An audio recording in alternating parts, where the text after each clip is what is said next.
So the Montreal Canadiens have traded Jeff Petry. It's been that long since we recorded last. To the Pittsburgh Penguins. There's a pick in there. Who cares? Coming the other way is Mike Matheson, who, when I saw the trade, I went, oh no. So apparently, apparently, first off, the Canadiens insisted that Mike Matheson was coming in the deal, and apparently the Penguins didn't want to do it. Now, Kent Hughes has referenced his 5-on-5 play and a lot of the analytics supporting Mike Matheson, which is like, oh, okay, fair enough. There's cap savings. He's much younger.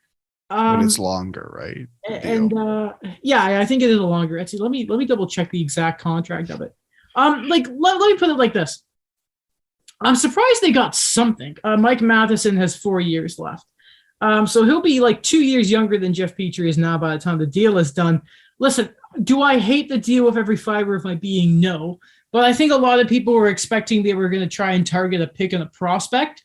Maybe it was unrealistic when we looked at the Brent Burns deal. Is it big that the Canadiens didn't retain any salary because that was Kent Hughes' objective? Yes. But I don't think any of us were really expecting a Mike Matheson return. But is that good or bad? I don't. Transition. What's Mike Matheson? A minutes eater. Puck move. No, he's not like Ben Sherratt, but he's he is a left-handed puck mover apparently. Is he a positive or a negative? From what I can tell from like a lot of his advanced numbers, this isn't Florida Mike Matheson anymore. He is a positive player. He's a transformed man since Pittsburgh. And yes, which, here's the thing is, and that happens to a lot of players, right? Well, the phrase was, we can see him working under Marty St. Louis, which is like, okay, all right. Okay. That's the most generic quote I've ever heard, but okay. I feel like it's a big thing with Kent. I feel like the Canadiens have a lot of hope with they said the same thing about how Slavkovsky's, they're going to really rely on Marty getting a lot. Here's the thing, right? Is nearly everything they do is kind of like Marty will make it work. And I'm like, listen, he did it with Cole and Suzuki and everything. And he fixed Petry at the end of the year. It's good. But I'm like, listen, guys, I hope there is more. And the view on the analytics on Matheson helps. I just hope it's more than just Marty St. Louis can fix everything.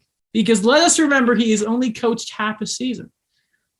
Let's just that's a lot of pressure. And he still needs another assistant coach because I don't know who's running the defense next year. So PK Subban. I would prefer Jeff Petry on the power play than PK Subban. Jordan Harris.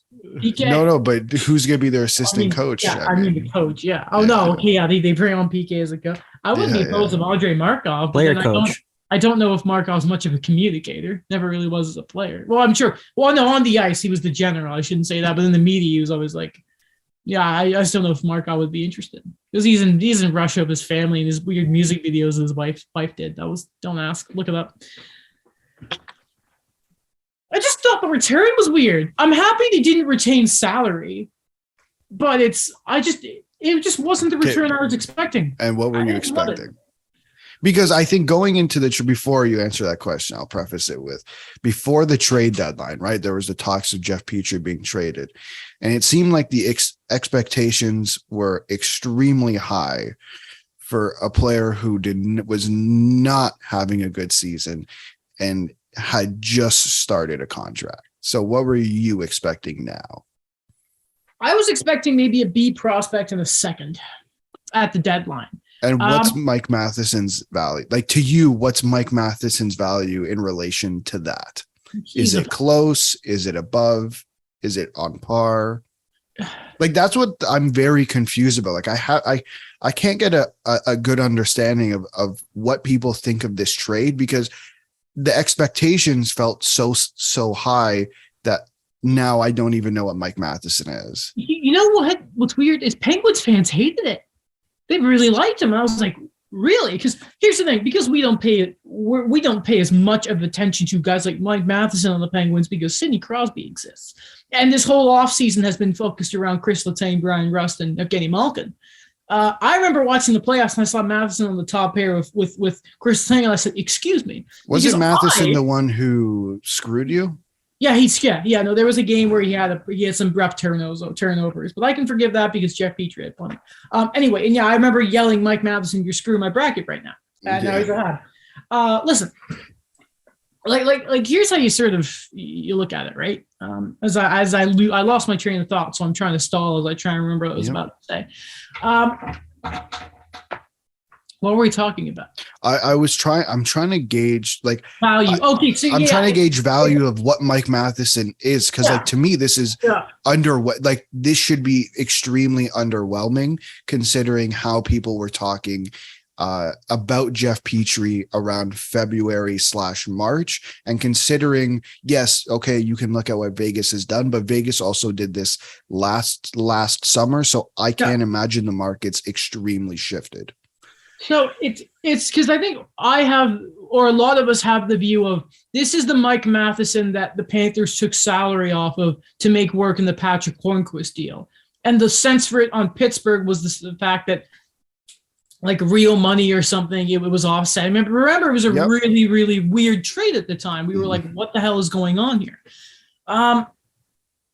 Which is, I think right now it's safe to say at the moment, the Canadians probably lost the trade. Listen, the management group likes Matheson. We'll see how it goes. And I think maybe it's a good sign that the Penguins didn't want to trade him. But I just don't. And I don't get it from Pittsburgh's point of view either. Here's the thing. Because Petry is in his mid-30s. So Letang's there too. Malkin is pretty old.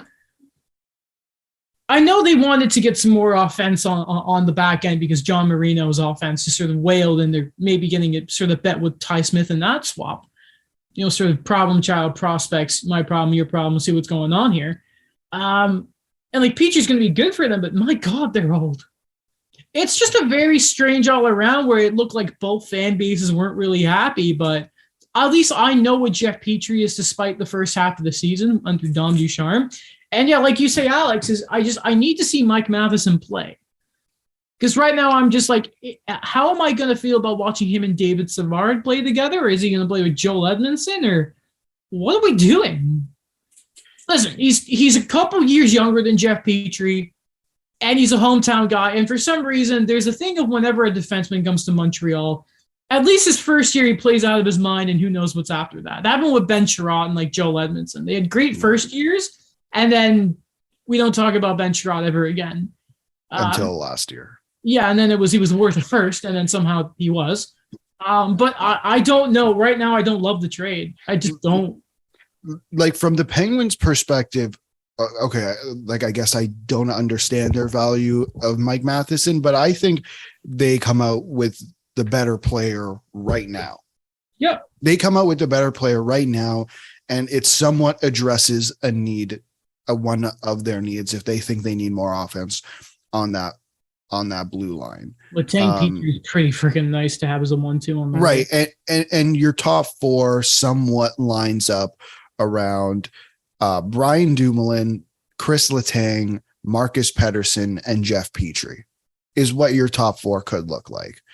Then you fill that out with, you still have Jan Ruda, who you signed for 3 years, whatever the length and money, I don't really understand, but I think that's a serviceable guy who can play in your bottom in your bottom pairing. Look at what he did in Tampa, and having a younger guy like Ty Smith there, and probably Pierre-Olivier Joseph at some point playing some NHL games. Like, it's not the worst thing in the world.